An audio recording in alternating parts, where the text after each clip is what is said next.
adunay duha ka gamit o ang ang asin o excuse me.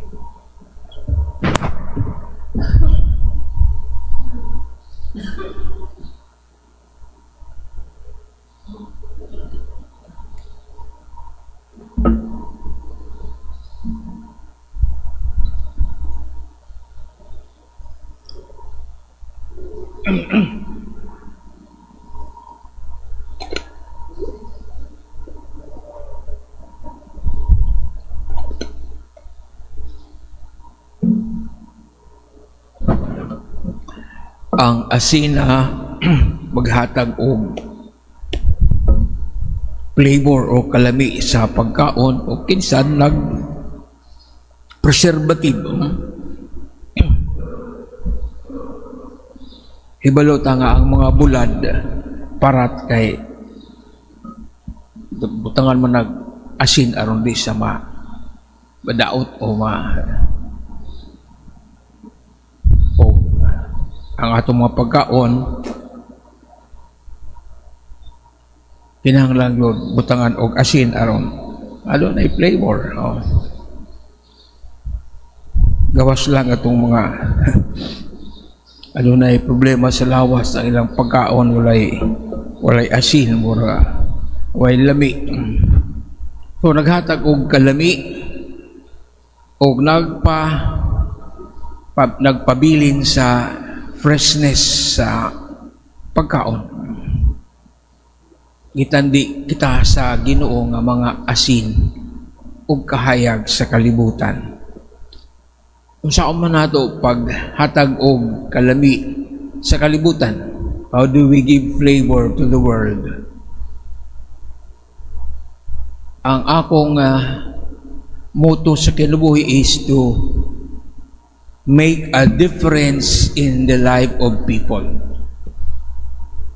Maghatag og kalainan sa kinabuhi sa abang tao sa unsa nga pamaagi. Ang imong presensya mismo maghatag og kabag-uhan sa mga tao nga imong mahimamat.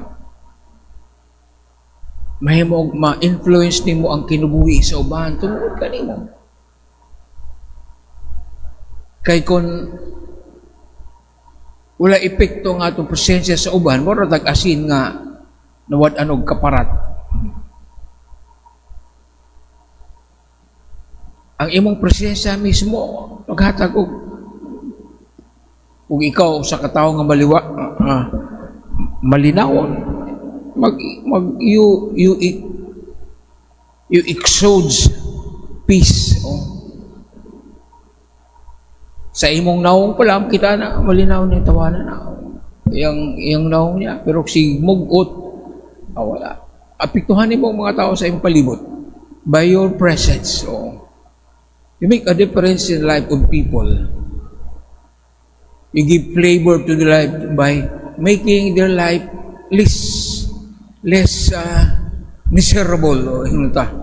In a positive way nga pagkatabang kanila, you uplift their lives.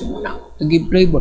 Pinaagi sa imong labi na kung aduna kay himo sa imong mga binuhatan.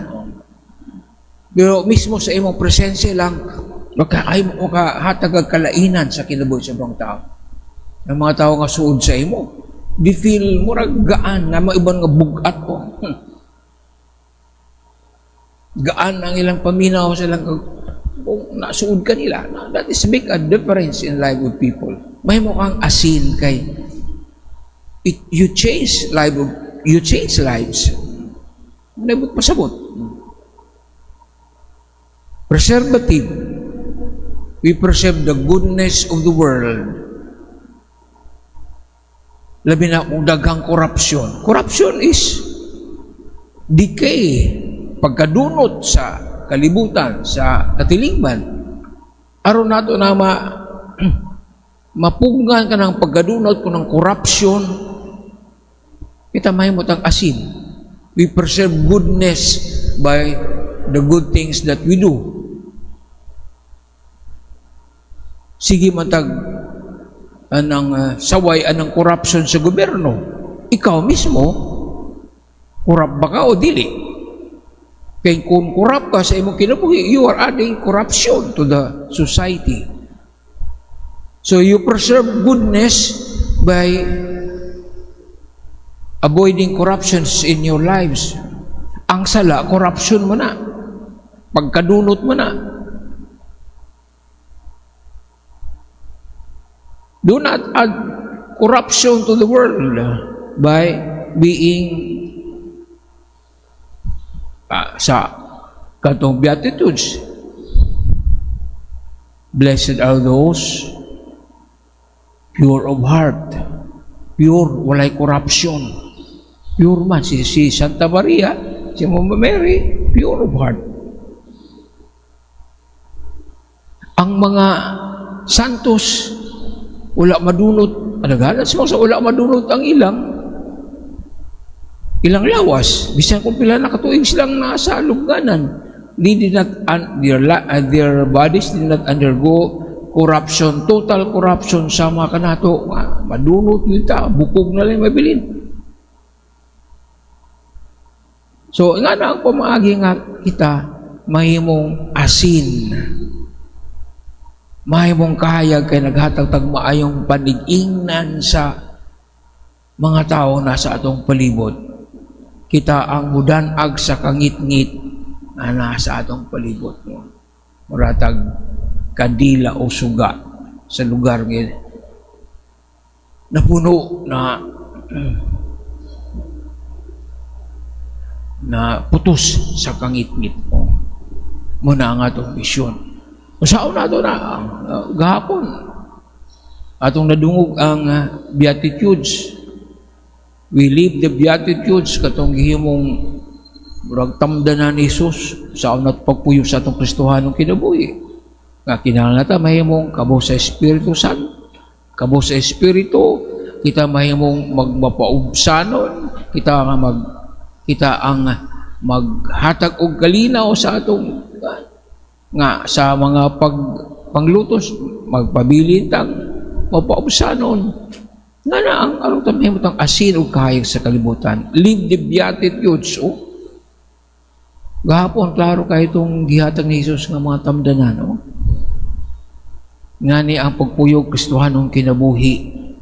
Kung kita mahimog yung tinuon nga tinunan ni Jesus, sa maong paagi kita mahimong asin o kahayag by living the Beatitudes. Sa mo itong mga Beatitudes gahapon, balikan nato ito. Bulahan ang mga kabos sa Espiritu Santo. Bulahan ang mga nagsubo. Bulahan ang mga mapaubsanon. Bulahan ang mga